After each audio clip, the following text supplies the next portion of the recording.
What's happening, my beautiful people? My name is Mike LaBelle, and first off, winter season has definitely arrived. You're gonna see a lot more hoodies. You might see some beanies.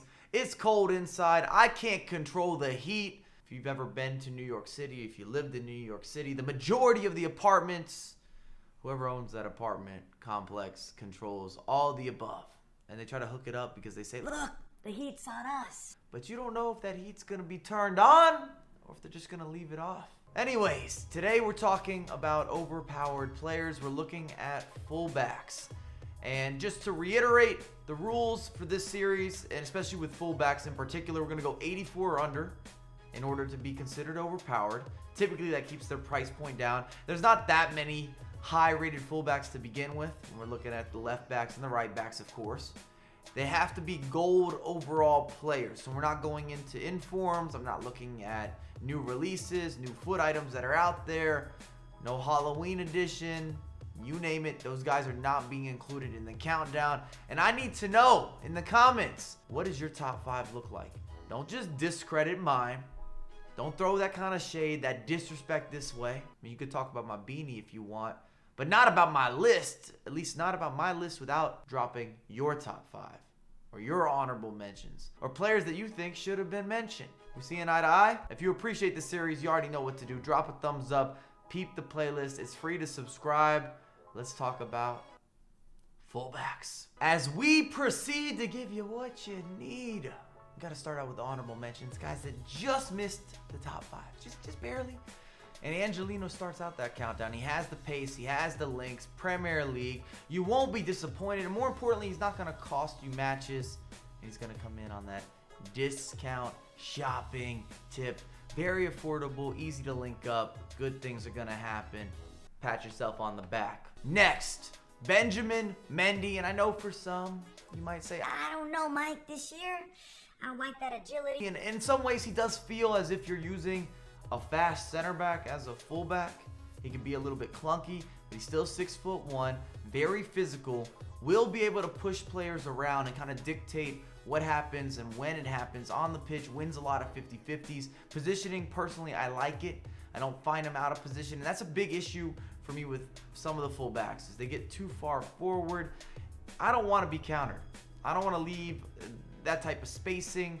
I don't want to make anything easy on my opposition, especially if they don't have the pace to recover. But Mendy is someone I still have to mention, even if defending crosses this year has not necessarily been a concern or an issue or a dilemma, especially in comparison to the back post crosses we saw in FIFA 19, which would have increased Mendy's value as a larger fullback. And last but not least, Jerome. If you're going into the Bundesliga, also has the French connection. He is going to be fast, and he's a new overpowered player. I can't recall using Jerome in any of the other FIFA iterations with any level of effectiveness or him really fitting into this category. So well done. Made an upgrade, and he almost made it into my top 5. And so the countdown begins, and we start off with Tevez. I know a lot of people really enjoy using this foot item. 5'11", Brazilian. Definitely gives you a little more class in terms of being able to deliver very nice through balls and passing out of the back, switching of the pitch, difficult passes, gives you that level of consistency, but at the same time, not that agile. Does have good acceleration, good sprint speed, but his side-to-side movement isn't going to be as clean, and I feel that it's noticeable, and that's kind of why I have him at number 5. And I'm not starting out with a disclaimer. All these players are listed in order. Sometimes we just give you a top 5 and you go with it. You can pick and choose who you like, who you don't. Within that top 5 as a collective, where you would place them would be up to you, but not today. I'm giving you my top 5 in order, and Tevez is going to start off the countdown on the right foot. Well, technically on his left foot. You get the idea. At number 4, Kyle Walker. And so many of you ask me about a certain type of comparison that we're going to talk about in just a moment with Kyle Walker. And remember, I'm not looking at informs or upgrades or any improved foot items. And what you get with Kyle Walker is someone who has high work rates, which I personally enjoy. It means he's going to chase back, he's going to go forward, hardworking, and Kyle Walker has the ability to recover extremely fast, however, terrible agility. So how I was talking about Mendy and being a fast center back that's playing as a fullback, Kyle Walker would be the fastest center back playing as a fullback. But because he still turns kind of awkwardly and just going forward, he doesn't have that wiggle and that work and the agility and just the evasiveness that you kind of count on with your fullbacks, especially if you're using them to go forward. If you have them overlapping, even if you're playing a narrow formation such as a 4-1-2-1-2, sometimes you even rely on your fullbacks even more so going forward to create that space, to give you some level of width so you don't get trapped where you have to go to the inside at all times or you start to get predictable. You need those fullbacks, and that's the only area that Kyle Walker's kind of lacking. If you want a very straightforward, powerful, strong fullback, this could be your guy. Midway point, and this is going to be my answer to the constant question I get regarding Kyle Walker versus Kinsella. Who do you prefer and why? So I prefer Kinsella. I've been using him for the majority of this year. They both have the same height, 6-footers, but Kinsella's just so much better, not only attacking, but how you're able to shift left and shift right on the defensive end. You notice that agility, and he does have the skill moves, and it might be a preference choice at the end of the day, depending how you defend, what you're looking for. But personally, I'd rather have someone who's maybe less powerful, less physical, that gives me the ability to turn both directions, and it's easier to progress the ball up the pitch. I feel very comfortable using Kinsella to pick out those passes, to deliver through balls, to send it deep, to switch the pitch, to pass and move, to be himself. He's almost a fullback that could also be a winger, and we've seen that in previous installments where he's had upgrades, and whether you're looking at informs or team of the year, team of the season, foot items, and you're able to get a lot out of Kinsella. But that answers that question. Many of you ask me time and time again when I'm live streaming, who would you prefer? Well, this is my answer, and that's why. At the runner-up position, and this is the definition of being overpowered, 80 overall, Ferland, Mendy, and some of you might actually have Mendy as number 1. I'd like to know where you rank him in the countdown.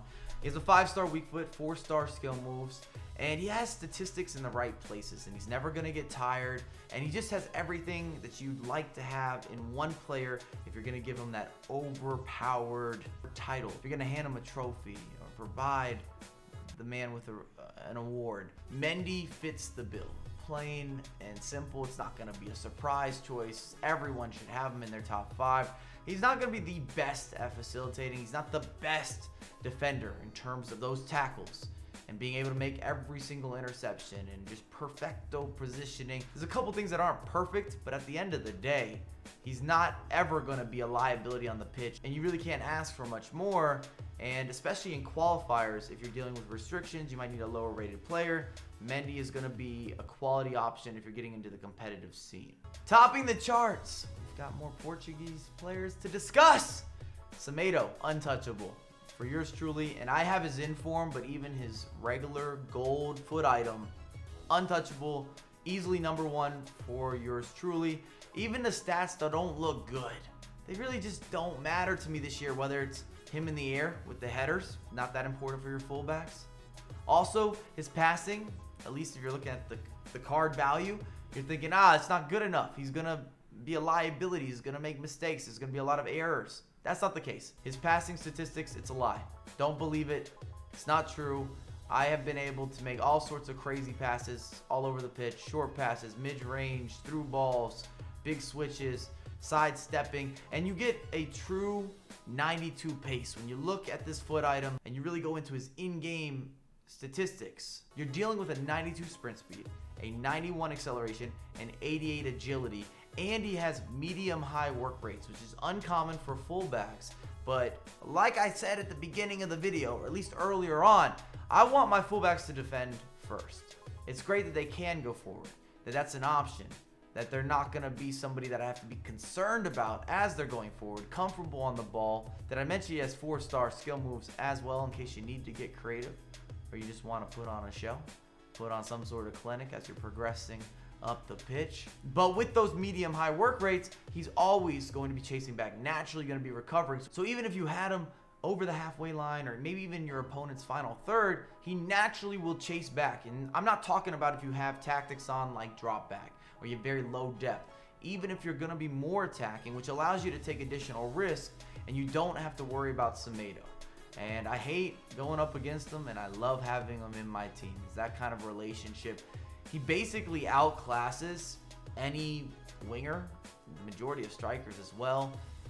He just doesn't have really any negative traits, at least not for yours truly, and that's why I have to have him at number 1. You guys can let me know what you think in the comments down below. Remember, it is free to subscribe. I'm kind of looking forward to a little bit of the back and forth, and I have a lot more content come for you ASAP.